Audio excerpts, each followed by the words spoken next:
These guys are ridiculous. These guys are ridiculous. Now, how about them damn Celtics? And we are back with another How About Them Celtics video. Sam and I are here recording on Tuesday, August 20th, and we are reacting to Celtics Reddit. We're taking a look at the Celtics Reddit reaction to some of the latest ownership rumors, including Jeff Bezos, John Henry, all that good stuff. Sam, how you doing today? Doing good. Tons of ownership buzz this week. So for mid-August, not bad. Not bad for a news cycle. Finally, things to discuss, things to form opinions on, things to be excited about. They're trying to get us to the season. We're almost to the end. It's the 21st as you're hearing this. We're getting close. Yeah. I mean, imagine if Wick was just like, nah, I'm keeping the team. Everything's normal. Imagine how boring this year would have been. This summer, I mean. Would have been nothing. It would be nice for Wick not to be selling, though. I do like Wick. I'm going to miss Wick. But at least it gives us content. This is the biggest thing. Obviously, we talked about Jeff Bezos in yesterday's pod. So you can hear like more in-depth thoughts from us personally on there. But Fenway Sports Group is reportedly dropping out of the bidding race. This was from Tony Maserati of Felger & Maz. So I guess you can take it with a grain of salt if you don't trust him. The same as Shams or Moj and all that good stuff. So you don't really know. But he said they're dropping out of the race. And he said it on the pod. People are pretty happy. Perfect news. Saw a stat that Liverpool, the only club not to buy a player in 2024 or something like that. Sam, thoughts? I was telling you yesterday, we touched upon FSG, and I went into like the cheap stinginess of the vampire ownership group. Went through how the Red Sox had the spark right when they got there. It was the same for Liverpool. Liverpool wins the league for the first time in like 30 years under FSG. They win a Champions League at the end of I think they won in 2019. And then now they are not buying players. They're being cheap. And the Red Sox underwent that same cycle. And it's just a tradition with FSG. So them being away outside of the ownership race here is a good thing for Celtics fans. I believe up in the comments there's the whole transcript of what Maz has to say. So it'll give a little bit more context to the listeners of like, should they believe, should they not believe? Yeah. Basically says, okay, do you want my, so he does say, do you want my opinion? John Henry and his group don't want the Celtics. That's my opinion. So this being floated around as a report probably isn't true. He strangely couches it. That's my understanding. It doesn't mean that I'm reporting that. I'm just telling you, I don't think they want the Celtics. That's what I'm hearing. I don't know why. Like maybe they just don't want to spend the money because they're that cheap. So I guess, but like that's not really a report. The best part about all of this is the title of that Sporting News article is Jeff Bezos' biggest competitor dropping out of the Celtics. Yeah, that's just not really what happened. That's not true. I feel like the sense is that they are not going to be involved in this. I just feel like too many people are familiar with the bullshit around Boston. I know the understanding has been that Wick is going to sell to the highest bidder. I don't know if there's going to be much consideration about what the intent is, but you'd have to imagine somebody like Wick, who has been a fan his whole life and bought this team as being a fan. That was why he bought them. To sell to a guy that he knows is just going to run into the ground would not be very in character for Wick. But with FSG, you're right. Like, do they really want to buy this team? I said it to you yesterday when we talked about it more in detail, when we talked about the Bezos angle. And it's like, you don't really buy the Celtics to like solely make money. Like money is absolutely a factor in any investment. But with the Celtics, there's a responsibility to kind of uphold a tradition, a standard. Like you don't necessarily want to be the owner that is known for ruining it. I agree with you in theory, but I don't think that's necessarily the way that everyone will look at it. Like, I think a lot of people will just look at it as a chance to own a sports team, unfortunately, which sucks because that's not what Wick does. But I feel like that's just going to be the general consensus, unless it's somebody from Boston like Wick, which is there's just such a like small section of people who are that. I mean, like there's absolutely a material angle to it. Like Jeff Bezos isn't looking at this as a chance to be a part of Celtics history. He's looking at this to, oh my gosh, I can own a sports team and make money and or, build a brand. Like he's not going to look at it like, oh my gosh, I get to be a part of Celtics lore. That's just not how Jeff Bezos is going to view it. As much as that'd be nice. Well, it's not like the entire point. Like, you still have to make money, absolutely, as an investor. But like, the Celtics are a lucrative team in terms of their branding. They are a worldwide brand. They are a team that people all around the globe support. Our friends First the Floor, all the way from Australia, supporting harder than any of us, just about, right? But at the same time, like, that comes with the team. You get that global recognition, global brand. But to keep that up, to keep the international fans interested, people that don't necessarily have ties to New England, to Boston, there is a responsibility to keep winning. Otherwise, you're not going to make as much money. Yes, I agree with you, but I just don't think people's first priority is going to be like I don't think Jeff Bezos is going to come in and like shit on the team. But like the best example I can give you is what happened. Like the Lakers are still a global brand, and they went through years and years of being ass in the 2010s. But so it didn't really matter for them if they were winning or not. Just they were the Lakers, so they made money. And I'm not saying Jeff Bezos, like, this isn't me trying to say, oh yeah, Jeff Bezos is going to come in and shit on the team. No, I think Jeff Bezos, if he were to buy the team, or Fenway Sport, well, maybe not Fenway Sports Group, Jeff Bezos or a rich guy came in and bought the team, I think they would maintain the level of success and winning that is currently happening. But I don't think they're going to look at it from a perspective of, it is my duty to make sure the Celtics are a competitive franchise because they are the Celtics. They're going to look at it from a perspective of, they need to be good so I can make money. And if they're not, like, if they can still make money while the team is not good and they can save a few bucks on the payroll, I think they will do that, which sucks, which is why I think Wick selling the team is bad, because that's never been his priority. And it's relatively rare to find an ownership group in sports willing to do that, go that extra mile. Well, that is very true. I mean, what the Celtics are currently doing with going into the luxury tax, paying everybody, is probably something in the NBA you're never going to see again. You're just not. These guys are getting penalized far too much to go and do this much for their team. And probably the reason why it's happening with the current group is because they know they're just not going to be here very long, so they might as well go out with a bang. The new guys are probably somewhere in between, like, what we imagine FSG would be like and what Wick is like. There is going to be some We'll get a middle commitment to ground. competitiveness, but at the same time, I don't think they're going to want to break the bank every single season. And the good thing is, by the time Wick is fully out, the contracts will be up anyways, and this window for this group will probably be relatively over, just because people age out and stuff happens. So you'll probably see a Derek White, Derek White, Jaylen Brown, Jason Tatum with less expensive guys on the fringes and trying to hit on them, and that's when we'll see Brad Stevens really shine, I guess. It's time to Hopefully. draft. It's So- really what it is. We'll see. Speaking of Jeff Bezos, Celtics Reddit also reacted to that news. I found it down here. If I can just scroll down. The consensus online seems to be a lot of displeasure. Yeah, people don't love Jeff Bezos. Just said this in podcast, said Grousbeck will take the highest bidder, et cetera, et cetera. I'd be surprised, not gonna lie, says this Reddit user. I think if he really wants an NBA team, no one can outbid Amazon's hometown Seattle. This is what she said on the show. Seattle Super Celtics, here we come. I like this. I already work for Amazon, please no. Jason Tatum, get ready to be the face of Amazon Prime Sports. True. Big thing that worries me about Bezos is the fact that he would want his own arena. One he could use as showcased Amazon tech, and one with the Amazon name on it. There's no room in Boston to build a new arena. That's the thing I don't get.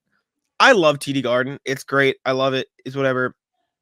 A new arena would be so good for the Celtics, like so unbelievably good for the Celtics. Like people completely underestimate like how good that is for the Warriors. Like you have to think about how much that makes Warriors ownership group, and like in turn makes them more willing to spend on the team. Like a big reason they were willing to spend, obviously they didn't have the new arena throughout the entire dynasty, but like having your own arena doesn't just mean, oh, you get to play games without having to pay people. No, you get to sell that arena to concerts, to shows, to comedy events, to everything else, while also not having to like pay somebody else to play in their building.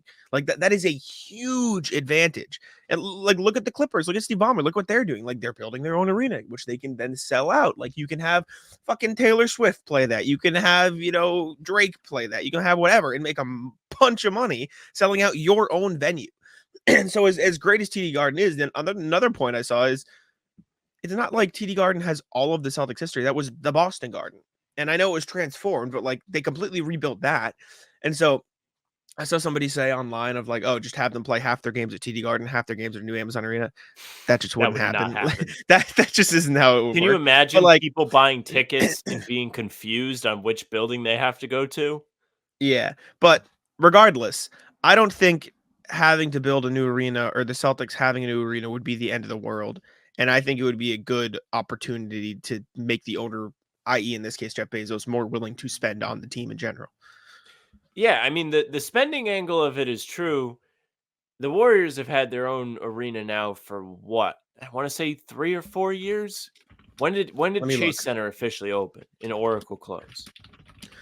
The Chase Center opened in, okay, it tells me September 6th. That's really fucking useful. 2019. So 5 years now. 19. Okay, so they've won they beat the Celtics and then they've Yep. been largely mediocre. Not to say that has entirely to do with the Yeah, new that arena, is, but yeah. they haven't exactly emptied the bank yet. Which it takes time. You have to have the right team, you have to have the right opportunities Yeah. to do so, but since they've opened the new arena, mind you, I think there is nuance to this. They've cheaped Well, on Clay.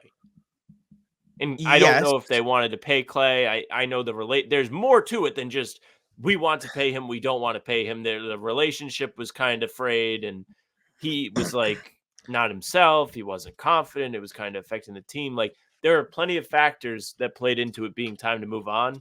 I think he got But more money from the Warriors, by the way. I'm pretty sure he got yes, but more they money, cheaped but out then first because they didn't want to extend him. The reason it got to where it was is because they had the opportunity okay, to extend him sure. and they didn't do it. But after the arena was when they completely blew up their payroll in terms of we're going to pay Wiggins, we're going to pay Poole, we're going to pay Draymond. Like so, That like is true. they did pay everybody first, Just and didn't so I work. don't. Yeah, it Well, just it failed. worked Like one. It worked one time. it They worked did. to win the Yeah. well, no, because they did it after that. They paid Poole and Wiggins after the finals, Oh, okay. Yeah, no, then it just didn't work. so it just failed. But they did not cheap. They didn't cheap out post arena. They just failed in their spending. But yeah, it is as controversial as Jeff Bezos might be. This would be great for the Celtics as long as he stays hands off and gives Stevens the green light on everything. As long as the finance bros of FSG don't end up with it, Wick will go out a hero. That would break my heart. Bezos is pure evil. I find him grating, but Bezos is unremarkable in the sense that all business owners try to maximize profit, price tickets to do so, price jerseys to do so, and so on. The idea that Wick is going to sell some guy who is leaving money on the table because he believes green is silly. Supply and demand exists. If the ownership has deep pockets to invest more, I'm cool with it. If he wants to finance a basketball championship solely pay to pat his ego, I'm cool with it. Just let Brad make decisions. Let's watch Celtics basketball.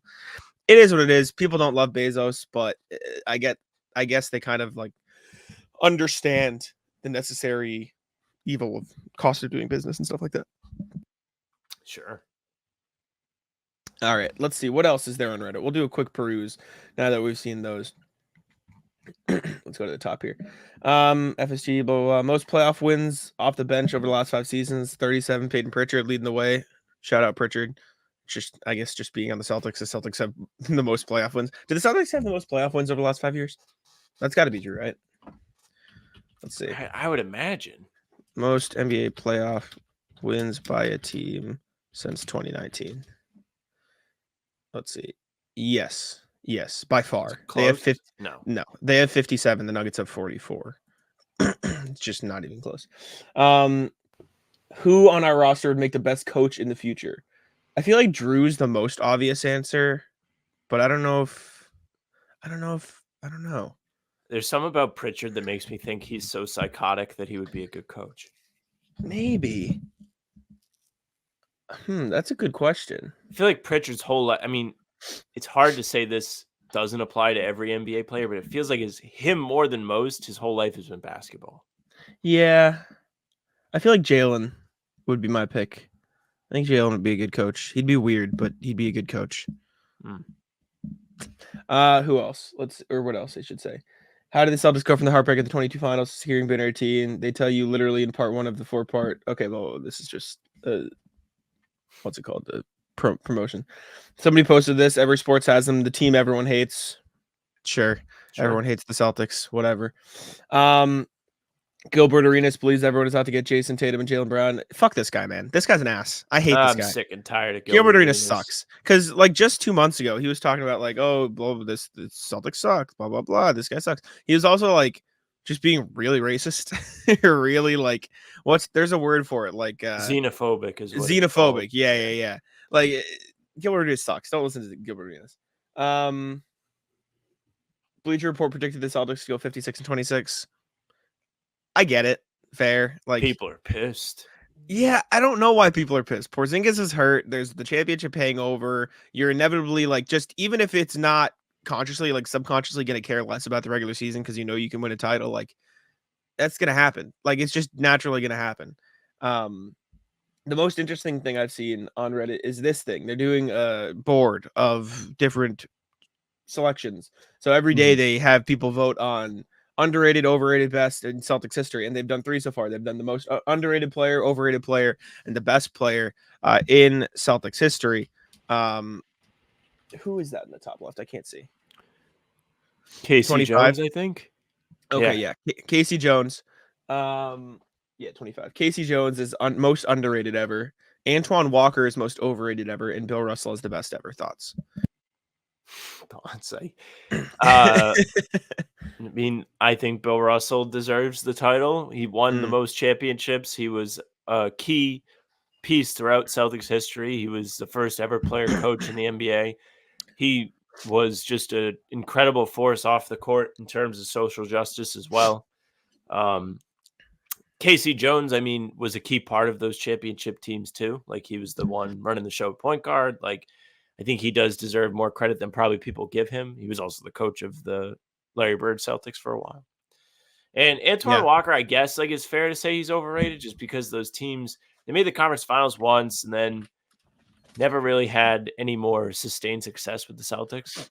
Mm-hmm. But he was like the first star to be a part of the team after Bird left. Like there was the years where Rajda was doing all right, but the team was just dreadful. Yeah. I mean, they made the conference finals that early in 2002. Yeah, I didn't realize that. I guess I just glossed over that fact. Anyways, that's it. We can leave it there. Appreciate y'all for tuning in. Hopefully you enjoyed the Reddit video. Make sure to leave a like, subscribe, and I'll let Sam take it out. Yeah, thank you very much for listening and watching. Make sure you subscribe, leave a like, hit the bell. You don't want to miss any of our daily uploads. New content at 5 a.m. Full pods coming at you Tuesday, Thursday, Sunday. Game recaps the morning after each game in the season. And then other videos in between like this one to get you through the week. You can subscribe, again, leave a like, and hit the bell. You can find us on Spotify and Apple too. All pods and recaps will be there for you. If you follow, they go right to your feed. Leave a 5-star review. We'd appreciate that very much. You can email us, hbtcpod@gmail.com. Tell us what you're thinking about the ownership situation. Tell us what you're most excited for with the season coming up here in just over a month, I guess preseason. And send your atlas. hbtcpod@gmail.com. The socials are at How About Them C's for Twitter, Instagram, TikTok. Facebook's the name of the pod. Our streams are there. They're on YouTube. They're on Twitter. Jack's Twitter's at Jack's1NBA. Mine's at Samuel Ferentz. That's it for us. Tic-tac-toe.